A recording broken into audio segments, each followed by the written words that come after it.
जय माँ दुर्गा दर्शकों, मैं रूपाली शास्त्री आप सबका स्वागत करती हूँ अपने चैनल में। क्या आपने कभी सोचा है कि अगर नवरात्रि के ये 9 दिन सही तरीके से साधना और उपाय किए जाएं तो आपका भाग्य रातों रात बदल सकता है। क्या आपको पता है कि इन 9 दिनों में ऐसे गुप्त ऊर्जा स्रोत जागृत होते हैं जिनसे राज्य योग भी बन सकता है, शत्रु भी मित्र बन सकते हैं और दरिद्रता हमेशा के लिए समाप्त हो जाती है। यह कोई साधारण समय नहीं होता है, यह समय है शक्ति के जागरण का, यह समय है भाग्य बदलने का, यह समय है माँ दुर्गा की असीम कृपा पाने का। आज हम आपको बताने जा रहे हैं चैत्र नवरात्रि से जुड़े हुए गुप्त और अचूक उपाय जो आपको जीवन में सुख, समृद्धि और सफलता के द्वार खोल सकते हैं। ऐसे उपाय जो न केवल दुर्भाग्य को समाप्त करेंगे बल्कि देवी दुर्गा को प्रसन्न कर आपकी हर मनोकामना को पूर्ण करेंगे। तो इस वीडियो को अंत तक देखना ना भूलें, क्योंकि आप जो जानने जा रहे हैं वे आपके जीवन को हमेशा के लिए बदल देगा। तो आइए सबसे पहले जानते हैं नवरात्रि का शुभ मुहूर्त, दिन और तारीख। चैत्र नवरात्रि 2025 का शुभारंभ 30 मार्च 2025 रविवार से होगा और समापन 6 अप्रैल 2025 रविवार को होगा। कलश स्थापना का मुहूर्त रहेगा 30 मार्च को प्रातः 6:12 से लेकर 10:22 तक। अभिजीत मुहूर्त रहेगा दोपहर 12:01 से लेकर 12:50 तक। महाअष्टमी और नवमी तिथियां रहेंगी। महाअष्टमी 5 अप्रैल 2025 शनिवार की। अष्टमी तिथि प्रारंभ होगी 4 अप्रैल 2025 को रात 8:12। अष्टमी तिथि समाप्त होगी 5 अप्रैल 2025 को शाम 7:26 पर।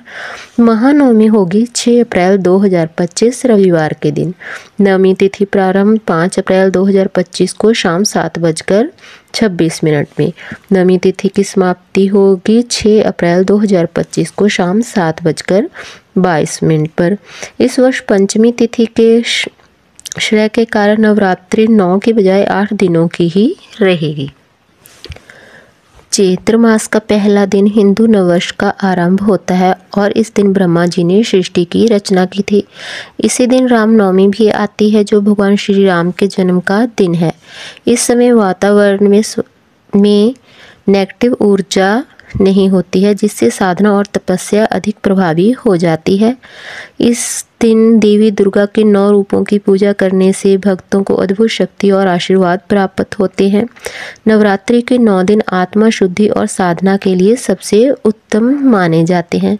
पहला दिन होता है माँ शैलपुत्री का। हिमाचल की पुत्री की पूजा से जीवन में स्थिरता आती है। दूसरा दिन होता है माँ ब्रह्मचारिणी का।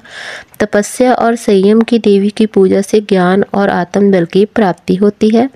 और तीसरा दिन होता है माँ चंद्रघंटा का। इनकी पूजा से मानसिक शांति और नेगेटिव ऊर्जा से सुरक्षा मिलती है। चौथा दिन होता है माँ कुष्मांडा का। ऊर्जा और समृद्धि प्रदान करने वाली होती है माँ कुष्मांडा। पांचवा दिन होता है माँ स्कंद माता का। पुत्र सुख और पारिवारिक सुख प्रदान करती है माँ स्कंद माता। छठा दिन होता है माँ कात्यायनी का। विवाह में आ रही बाधाओं को दूर करने वाली देवी मानी जाती है माँ कात्यायनी। सातवां दिन होता है माँ कालरात्रि का। शत्रु नाश और भय मुक्ति के लिए इनकी पूजा की जाती है। आठवां दिन आता है माँ महागौरी का। सौंदर्य, शक्ति और सुख प्रदान करती है माँ महागौरी। नौवां दिन होता है माँ सिद्धिदात्री का। सिद्धि और मोक्ष को प्रदान करने वाली होती हैं ये देवी।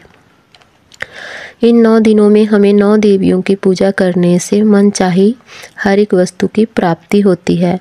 धन समृद्धि के लिए हमें नवरात्रि के पहले दिन से मुख द्वार पर हल्दी से स्वास्तिक बनाना शुरू करना चाहिए। संतान प्राप्ति और संतान सुख के उपाय के लिए माँ स्कंद माता के दिन उनको नारियल का दान करना चाहिए। शत्रुनाश और रक्षा के लिए हनुमान जी के सामने 9 दिन तक चमेली के तेल का दीपक जलाना चाहिए।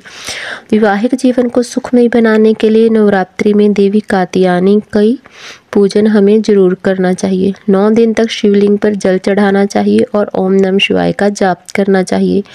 बीमारियों को दूर करने के लिए नवरात्रि में हवन करें, उसे काले तिल और गाय के घी की आहुति दें। अष्टमी के 9 दिन गरीबों में भोजन जरूर बांटें। व्रत करने से मानसिक और शारीरिक शुद्धि होती है। फल आहार जरूर करें। 9 दिन तक ब्रह्मचर्य का पालन जरूर करना चाहिए और क्रोध से बचना चाहिए। नवरात्रि में नेगेटिव विचारों से दूर रहना चाहिए। नवरात्रि केवल एक पर्व नहीं बल्कि आत्म शुद्धि और देवी कृपा प्राप्त करने का दिव्य अवसर है। यदि इन उपायों को श्रद्धा और विश्वास के साथ किया जाए तो जीवन में सुख, शांति, धन और सफलता मिश्रित रूप से हमें प्राप्त होती है। आपको हमारी जानकारी कैसी लगी हमें कमेंट कर जरूर बताएं। जिन लोगों ने अभी तक हमारा चैनल सब्सक्राइब नहीं किया कृपया वो चैनल को सब्सक्राइब कर लें, लाइक कर लें, कमेंट कर लें और शेयर कर लें। जय माँ दुर्गा।